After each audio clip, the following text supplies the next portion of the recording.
Assalamualaikum warahmatullahi wabarakatuh. Apa kabar Sobat Beyond Education semuanya? Semoga kita dalam keadaan yang sehat walafiat ya. Pada kesempatan kali ini kita akan membuka lagi segmen dialog Beyond Education.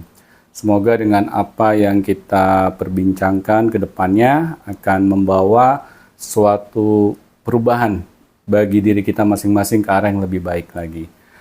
Oke, Feby, apa nih yang mau kita bahas nih pada kesempatan kali ini?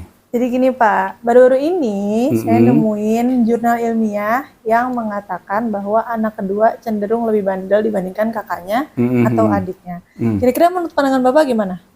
Kamu sendiri anak keberapa? Saya anak kedua. Nah itu jawab sendiri dong. Saya anak kedua, tapi sebenarnya ada anak ketiga Pak. Jadi kakak saya yang pertama meninggal, jadi makanya saya anak kedua. Oke. Jadi saya yang ketiga jatuhnya Pak, bukan anak kedua. Maaf ya Pak.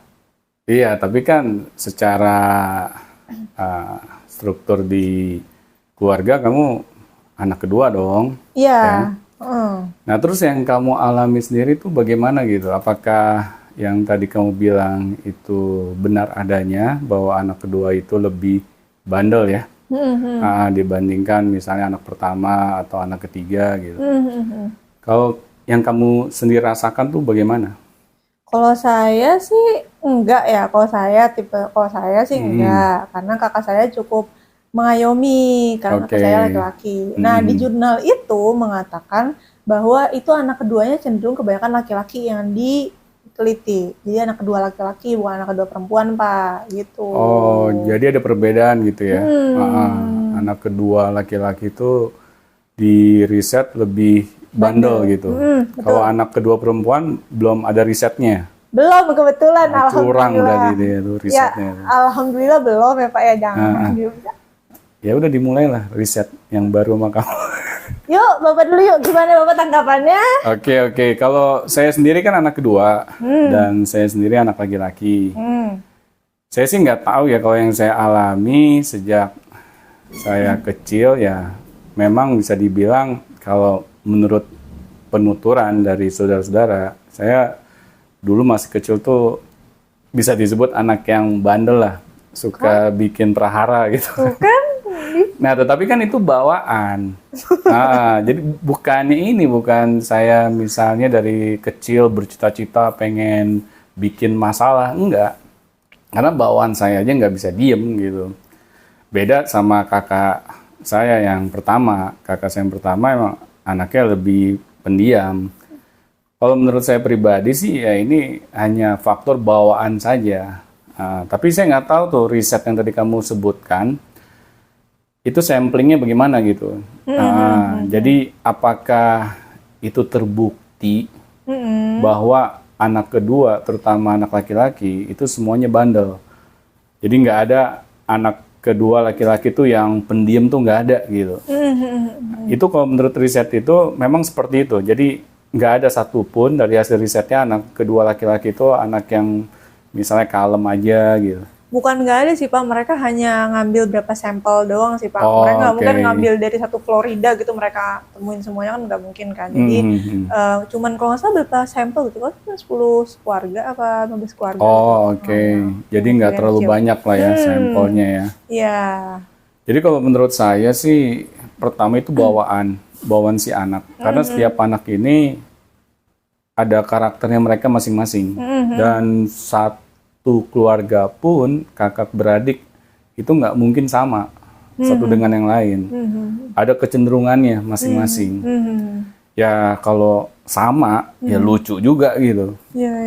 Bahwa satu keluarga itu nggak ada istilahnya dinamikanya sama sekali. Jadi flat lah satu keluarga itu gitu. Ya kalau saya pribadi sih ya memang waktu saya masih kecil saya kayak kelebihan energi gitu kan. Jadi ya nggak ada satupun yang terbebas dari keisengan saya gitu.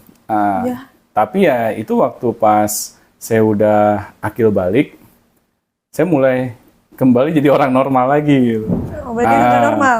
Sebelumnya menurut yang lain kayak begitu. Soalnya kalau saya datang ke acara keluarga, pasti namanya barang pecah belah tuh semuanya disembunyikan. Nakal banget. Iya, itu karena isengnya saya gitu. suka bikin hal yang membuat gempar gitu kan. Waduh. Ya tapi kan hal itu dulu saya merasakan baik-baik saja gitu kan, meskipun yang lain ngelihatnya nggak baik-baik gitu. Tapi ya itu akhirnya pas lambat laun saya makin besar, saya semakin kayak nggak mau lagi lah berbuat yang aneh-aneh gitu. Tapi itu tanpa saya sadari juga perubahan itu.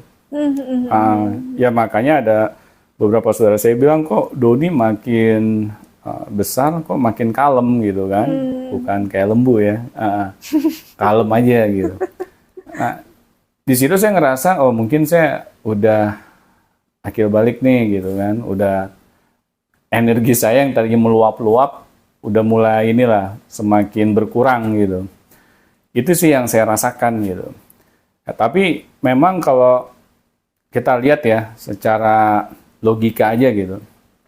Ini mungkin hasil riset itu saya coba ini ya, kita bahas dari segi logika berpikir gitu. Kenapa sih anak kedua ini misalnya dilihat kok lebih banyak yang bandel gitu ya? Karena mungkin orang tua itu lebih memanjakan anak kedua. Kenapa lebih memanjakan? Kesannya lebih memanjakan itu dia memiliki rasa bersalah gitu kepada anak pertama. Mungkin anak pertama ini jadi ajang trial dan error gitu buat setiap keluarga gitu. Dia pertama kali punya anak, dia masih belum tahu cara mendidik anak bagaimana. Ya akhirnya anak pertama ini yang dapat imbasnya gitu. Semua hal yang sifatnya uji coba tuh di anak pertama gitu. Jadi orang tua itu dia belum tahu bagaimana sih cara mendidik anak yang benar tuh. Akhirnya di anak kedua lah dia dapat pengalaman-pengalaman, kesalahan-kesalahan yang dia sudah pernah buat sebelumnya di anak pertama dan dia tidak mau mengulangi lagi di anak kedua. Makanya di anak kedua ini kesannya orang tua itu memanjakan. Karena dia nggak pengen lagi gitu kejadian dengan anak pertama terulang lagi. Misalnya hubungan dia dengan anak pertama itu renggang karena anak pertama ini karena ya orang tua belum tahu mau berbuat apa, jadi orang tua banyak bikin salahnya. Ya otomatis kan ketika kita banyak bikin kesalahan sama anak, ada yang namanya feeling guilty gitu. Nah, akhirnya hubungan dia dengan anak pertama itu nggak erat. Ada istilahnya gap gitu. Nah, dia berusaha di anak kedua, dia nggak mau terulang lagi. Makanya perhatiannya lebih terpusatkan ke anak kedua. Terus ya mungkin juga keluarga di awal-awal kan rada struggle dengan ekonomi ya. Misalnya apalagi ini orang tua muda gitu. Nah, lambat laun kan yang namanya ekonomi kan pasti berubah gitu kan ke arah yang lebih baik gitu. Nah di anak kedua inilah ekonomi keluarga itu mungkin perlahan-lahan sudah semakin baik. Makanya orang tua bisa lebih memprovide kebutuhan si anak. Nah tapi kadang memprovide ini berlebihan. Nah anak kedua ini ya sudah karena dia istilahnya kesannya lebih dimanjakan gitu ya sama orang tuanya, apa yang dia mau dikasih, jadi gede kepala gitu. Nah, orang kan biasanya kalau dimanjain, itu kebanyakan hasilnya kurang baik gitu. Dia merasa jumawa gitu. Makanya suka bikin hal yang aneh-aneh. Ya sukanya ya inilah, kalau misalnya nggak diturutin, ngamuk gitu. Karena biasa diturutin. Nah, inilah mungkin menjadi penyebabnya gitu. Anak kedua lebih sotoy dibandingkan anak yang pertama. Ya itu secara logika berpikirnya. Itu sih kalau menurut saya begitu, Feb. Tapi yang kayak kalau saya tanyain lagi ke Bapak ya, ini kan Bapak ngomong tentang feeling guilty-nya seorang orang tua kepada anak pertama gitu kan ya.